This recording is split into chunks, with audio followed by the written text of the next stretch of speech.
Assalamu alaikum. Welcome to beautiful Bali, where I'm here at the International Congress of Midwives, and I'm joined this afternoon by the lovely Professor Jayne Marshall from the University of Leicester, and let's have a lovely midwifery conversation. So can we start by just introducing yourself, please? Yes, I'm Jayne Marshall. I'm Foundation Professor of Midwifery at the University of Leicester. Oh, welcome. Thank you so much for taking the time to talk to me today. So you've been a Professor of Midwifery now for a while, but you've been a midwife for years and years. And people out there might know you because you are the editor of a very famous textbook, which is? Miles' textbook for midwives, now about to start the 18th edition. So, excellent. So yeah. You've actually been a role model of mine and a midwifery leader who I've looked up to for a very long time, so I'm very excited to meet you in real life because we've been connected in virtual life, but so far we've not met in person yet. So thank you so much for taking the time to meet me today. You're welcome. So can you please start by just telling me about your midwifery career? Where did you start and where's your journey taken you? Right, well, first of all, I did my nurse training at Guy's Hospital. I always wanted to be a nurse, never ever thought about being a midwife until I did 13 weeks obstetrics during my nurse training. And during that 13 weeks, I had amazing opportunities. The teacher that we had was the late Dora Poco, who was a great role model, and she got us doing experiential learning way before, it became common within midwifery curricula. I had a number of births within the labour ward at the time. I think I had 3 or 4 births, and I also worked with Caroline Flint, who was a community midwife at the time, and she did actually tell me that she could see that I was always asking questions, and she said, "Have you thought about doing midwifery?" Afterwards, and she said, "If you do," she said, don't let them make you work in hospital." She says, "I never did."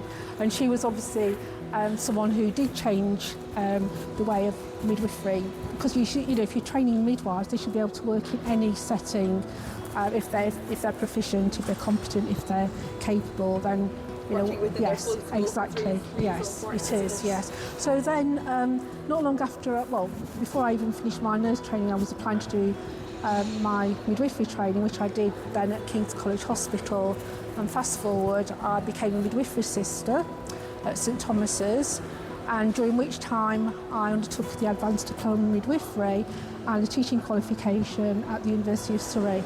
During that time, we were employed by the NHS, obviously, as a midwifery sister, but there was an opportunity for us to be salaried while we did nursing or midwifery teaching courses, which doesn't happen anymore, and that really is one of the issues that we currently have in midwifery education, because there isn't that strategic thinking about preparing the future faculty to be obviously the next group of midwifery educators.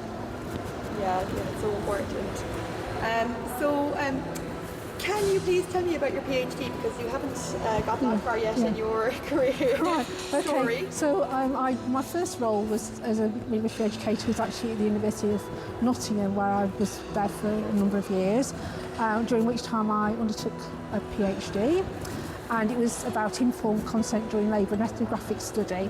And at the time, my supervisor, the primary supervisor, was an obstetrician, and I had a midwife who was my secondary supervisor, and that was Diane Fraser, who was my boss at the time, and she was in the final stages of undertaking her doctorate in education, so couldn't be my primary supervisor because she obviously hadn't got a doctorate, so it was the obstetrician who trumped the supervisory team. But it was great because I mirrored my methodology on what Maeve Kirkham had done for her PhD, and that was about communication, and I observed 100 labours at one of the local hospitals in Nottingham, looking at the information that women were given by midwives, students, doctors, in order to make an informed decision as to whether or not they should have a procedure in labour, whether they should be monitored, whether they should have symptometry and syntocin on. And these were women who were healthy women, so they weren't being cared for predominantly by an obstetric team with a midwife. they were healthy women who can make those decisions about the caring labour. So important to make sure that women feel involved Yes. and they have choice and control, and that to make sure that they understand why things are happening as well, isn't it? And I think that's a very important topic at the moment, with a lot of talk about birth trauma, and a lot of the reasons that women experience birth trauma as a negative encounter with the healthcare professional, or not understanding why things happen. So that research is really important research, isn't it? Foundational research for everything that we know now. So Exactly. when did that happen? When is your research? I finished my PhD in 2005, so the data was collected over 18 months from about 2000. Because obviously doing it part-time, it's very, 1 day a week, it's very hard, and I do sympathise with others who are doing part-time PhDs. We did accomplish it on time, because I had hard taskmasters, with the obstetrician and my boss to get it completed. Fantastic. But so much data, and anybody who's thinking about doing a PhD or any form of research, qualitative data, because I observed 100 labours, I had so much data to actually, But there's lots of exciting things that came up unexpected that. You've got to keep focused on what your research question actually is, because you can go off at tangents. I have great respect for anyone who does ethnography, ground theory, any of these complicated qualitative research strategies, but they give such rich knowledge, and it's really important for women, and to have a women-centred focus on midwifery as well.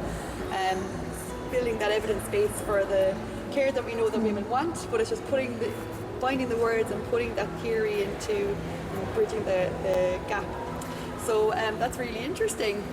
So I'm going to ask you now about your current role, because you've done a very exciting, trailblazing thing in the UK, which is developing the first Masters in Midwifery with Leadership. That's right.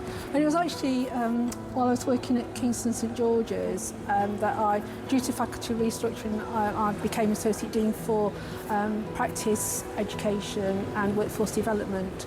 And my former PhD supervisor, the obstetrician, had moved around and was in Leicester as the Dean of the College of Life Sciences. And he'd been approached by the two chief nurses in Leicester to get support from the University of Leicester to help them develop their workforce, nursing and midwifery. And they wanted their workforce to have more leadership, entrepreneurial business skills at the point of registration. So he contacted me to do the business case for the midwifery programme, and which I did. But at that time, while I was working in London, I was part of the Council of Deans of Health advisory group to the Nursing and Midwifery Council to help inform their future midwife standards. So I got some intelligence as to what was likely to come. So fast forward a couple of months, and I was offered the post of Foundation Professor of Midwifery, and I started that position on the 1st of June 2017.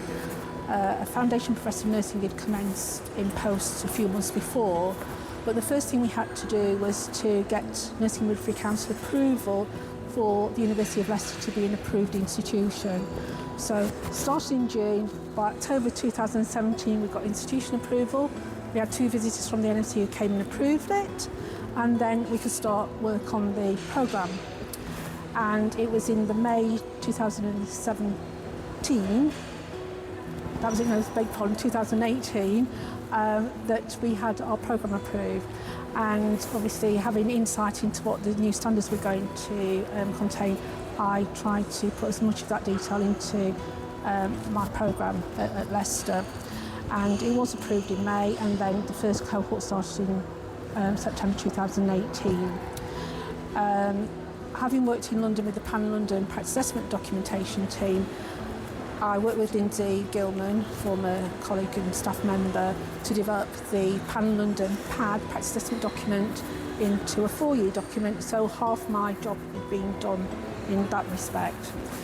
And then we had to go through programme approval again, because the following year, 2019, the new NMC Future Midwife Standards came out, and we had our second programme approval in July 2020, 2020, and I moved the 2 cohorts that we'd got straight onto the new programme standards. So the students who graduated last summer graduated on the new 2019 programme standards. Excellent. It's a fantastic achievement. You should be very proud of it. It's incredible. Yeah.